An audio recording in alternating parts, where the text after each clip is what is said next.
Septième partie du match de championnat du monde entre Carlsen et Nepomniachtchi après leur partie marathon, victoire de Magnus Carlsen qui mène d'un point.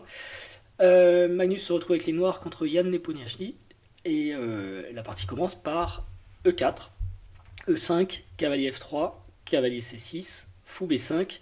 Donc c'est une espagnole et ce sera l'exacte réplique de la cinquième partie.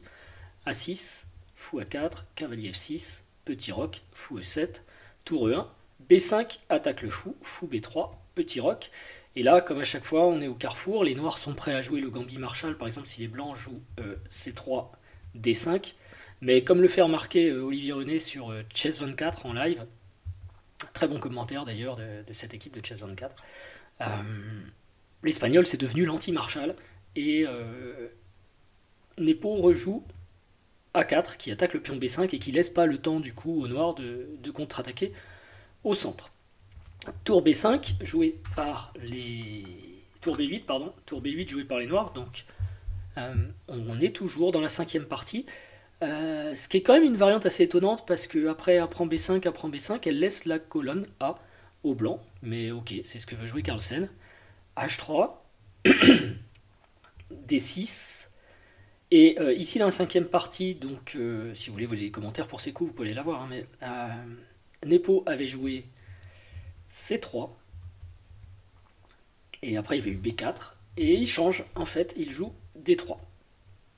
Donc D3, ça lui permet d'avoir une belle chaîne de pions vers le centre.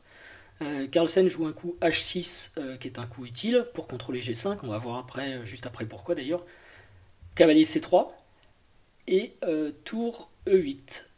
Donc tour E8, eh bien, voilà, on comprend pourquoi H6, en fait, ça empêchait cavalier G5 et la vulnérabilité du pion F7, puisqu'on veut bouger la tour vers le centre pour appuyer sur E5.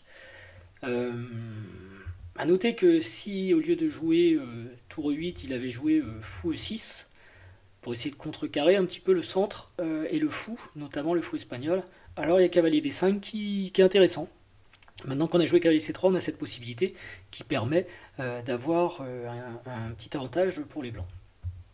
Bon, toujours est-il que Carlsen joue tour E8, cavalier D5 quand même, et fou F8, donc il enlève le fou, ça ouvre la colonne pour la tour, le fou défend G7, ça pourrait être utile, du coup le roi est un petit peu plus en sécurité avec son fou juste à côté en F8. A noter que s'il avait joué cavalier prend D5, fou prend D5, attaque le cavalier, fou B7, défend, et C3. Mais en fait, les blancs auraient eu un petit avantage avec un beau fou en D5, la possibilité de jouer D4 et la dame qui vient derrière en B3. Donc c'est pour ça que sur cavalier, cavalier D5, il joue fou F8, il prend pas le cavalier. Donc c'est Nepo qui fait l'échange, cavalier prend F6, échec, dame prend F6. C3 qui prépare D4. Et du coup, le cavalier C6 est un peu mal placé, il fait pas grand chose ici. Après le coup C3, on voit il est dominé par le pion C3. Donc il va se sauver en E7, d'où il peut rebondir sur G6 et avec la dame créer des menaces sur le roi blanc. Il libère aussi la place pour pousser C5 au centre. Et Nepo joue fou E3, qui peut-être veut aller titiller la tour sur la case A7. Coup de développement aussi, hein, il faut finir le développement. S'il avait joué D4 tout de suite, qui était possible, alors peut-être que Carlsen aurait joué C5 avec l'idée de faire C4 et d'enterrer un petit peu le fou espagnol. Donc fou E3. Et après fou E3, Carlsen joue fou E6 puisque la dame est là pour défendre et il vient en fait contrer le fameux fou espagnol, ce qui est un petit succès pour les noirs. D4. Et là, Carlsen a réfléchi un petit moment parce qu'il y a D5 qui menace. Donc c'est un bon coup peut-être de Nepo. Et puis, ce serait difficile aussi de jouer C6, le pion C7 serait arriéré. Et après une longue réflexion, Carlsen joue E prend D4. Un coup surprenant parce qu'il abandonne un pion au centre. Après C prend D4, on voit que c'est les blancs qui ont un beau centre. Donc ça, c'est le dernier coup de Carlsen qui a permis ça. Mais il a une idée derrière la tête. Et son idée, on va la voir tout de suite. Fou prend B3, dame prend B3. Et il joue cavalier G6, et en fait il a du contre-jeu. Ok, il n'a pas le centre, mais il a la colonne E, il peut taper sur le pion E4, et c'est délicat, Nepo n'a pas forcément envie de reculer son fou en D2, perdre de temps pour défendre le pion E4. Donc Nepo joue tour E C1, il contre-attaque en fait vers le pion C7.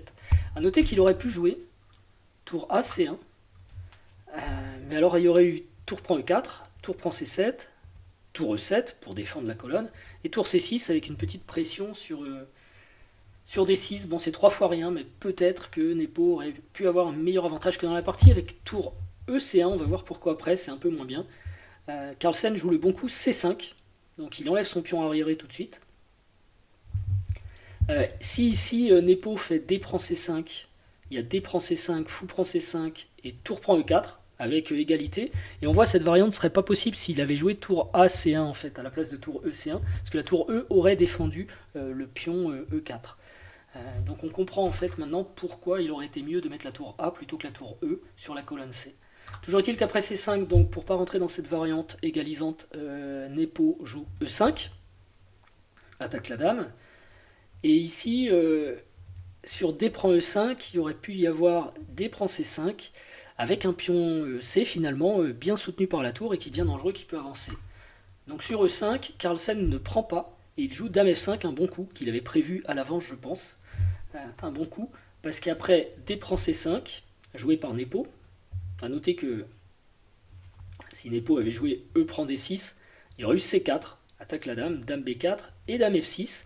On va récupérer le pion D6 pour les noirs. Les pions B et C sont plutôt forts, donc ce serait une bonne variante pour les noirs. Donc ici, Nepo ne joue pas E prend D6, mais au contraire, il fait D prend C5, D prend C5, et ça amène une liquidation en fait. Fou prend C5 pour récupérer le pion, fou prend C5, tour prend C5, cavalier prend E5, et c'est pour ça que Dame F5 était un bon coup en fait, parce qu'on va liquider un petit peu toutes les pièces. Cavalier prend E5, tour prend E5, tour prend E5, dame prend E5, et Dame C3, on est au 27e coup, les noirs ont parfaitement égalisé, la position est totalement symétrique, et avec tour plus dame, on ne peut rien espérer, les joueurs le savent, ils vont faire nul, mais ils ont dans ce championnat du monde une règle, ils ne doivent pas s'accorder à faire nul avant le 40e coup, donc en fait ils vont jouer des coups, mais juste pour atteindre le 40e coup. Ici on est au 27e, donc Dame prend C3, B prend C3, tour C8, tour A5, tour prend C3, tour prend B5. On peut s'étonner, mais des joueurs de ce calibre, de toute façon, dans cette position totalement neutre, ils savent qu'ils ne peuvent pas gagner face à leur adversaire, donc c'est forcément nul. Tour C1 échec, roi H2, tour C3, et voilà, ils jouent des coups que je passe, parce qu'il n'y a pas grand chose à dire. En fait, ils attendent juste le 40e coup. Alors il faut comprendre que la veille, ils ont fini à plus de minuit, qu'ils ont joué la partie la plus longue de l'histoire des championnats du monde d'échecs. Et donc voilà, ici 41e coup, proposition nulle de Nepo acceptée. Les deux joueurs étaient très fatigués, ils l'ont dit. Carlsen a mal dormi parce qu'il repensait à sa victoire, il était un peu excité. Nepo sans doute parce qu'il avait perdu. Donc voilà, ils ont fait une nulle, on va dire, rapide, et on verra peut-être plus de combats lors de la prochaine partie. Toujours est-il que ça montre aussi que Carlsen n'a pas eu du tout de mal à neutraliser l'Espagnol de Nepo, qui n'a plus que 3 fois les blancs après cette partie pour essayer d'inverser le cours du match, puisqu'il est toujours mené d'un point. Voilà, je vous remercie et je vous dis à bientôt. Ciao.